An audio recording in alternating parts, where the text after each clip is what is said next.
चलो ये क्वेश्चन देखते हैं। Consider a thin uniform square sheet made of a rigid material if it's side is a, mass m, moment of inertia I about one of its diagonals. तो I कितना है? ठीक है, तो ये आपकी स्क्वायर शीट है और आपको I पूछा है अबाउट इट्स डायगोनल, राइट। ये वाला आपको I पूछा है और इसकी साइड आपको देके रखी है स्क्वायर की A है, A है।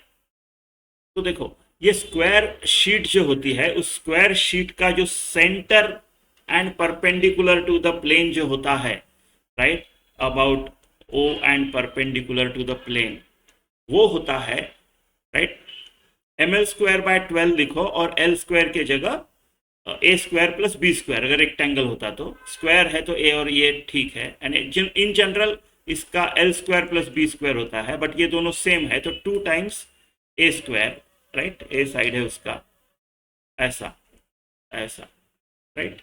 अभी ये मान के चलो कि आपको याद है ऐसा ये formula, general rectangular sheet perpendicular to the plane and passing through centre जो होता है वो होता है m/12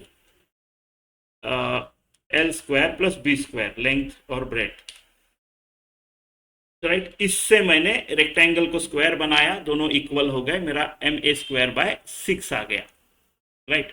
मान लो आपको ये फॉर्मूला पता है और हम सॉल्व करते हैं, और सॉल्व करने के बाद मैं कुछ तरीके बताता हूँ जिससे आप ये याद नहीं तो कैसे फाइंड आउट कर सकते हैं, है ना, कैसे फाइंड आउट कर सकते हैं।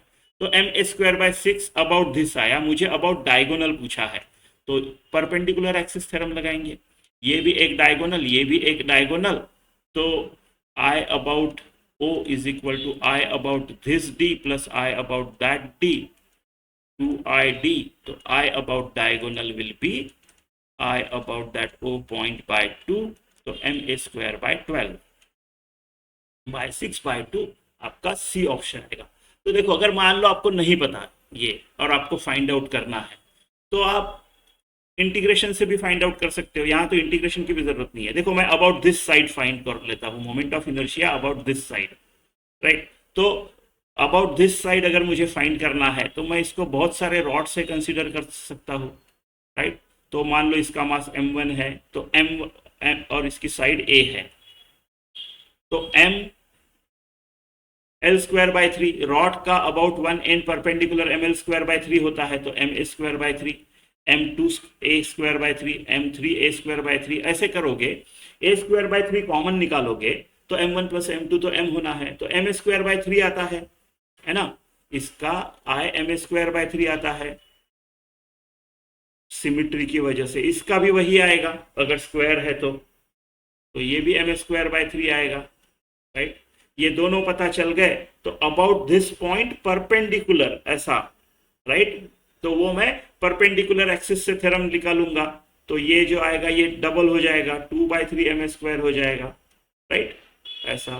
फिर लगा लो ये अबाउट दिस, अगर ऐसा निकालना है परपेंडिकुलर पासिंग थ्रू सेंटर, तो आप लगा लो आपका पैरेलल एक्सिस थ्योरम, जिधर चाहिए उधर ऐसा ऐसा, है ना, ऐसा कर सकते हैं।